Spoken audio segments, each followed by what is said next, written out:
Salam değerli izleyiciler, 14 aprel 2025-ci il Müdafiə Nazirliyinin yaydığı bir məlumatı diqqətinizə çatdırıram. Azərbaycan ordusunun bölmələri tərəfindən güya Xanazaq yaşayış məntəqəsi istiqamətində atəş açılması və nəticədə mədəniyyət mərkəzinə zərər yetirilməsi barədə Ermənistanın yaydığı məlumatların real əsası yoxdur, yalandır və tamamilə dezinformasiya məqsədi daşıyır.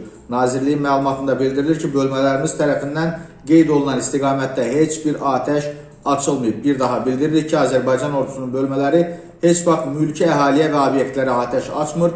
Ordumuz yalnız mövqelərimizi atəşə tutan Ermənistan silahlı qüvvələrinin təxribatlarına qarşı adekvat cavab tədbirləri görür. Qarşı tərəf həqiqəti əks etdirməyən bu cür dezinformasiyalar yaymaqla beynəlxalq ictimaiyyətdə yanlış rəy formalaşdırmağa son günlər mövqelərimizi müxtəlif istiqamətlərdən mütəmadi olaraq atəşə tutmaqla törətdikləri təxribatlarını gizlətməyə cəhd edir. Məlumatı Azərbaycanın Müdafiə Nazirliyi yayıb.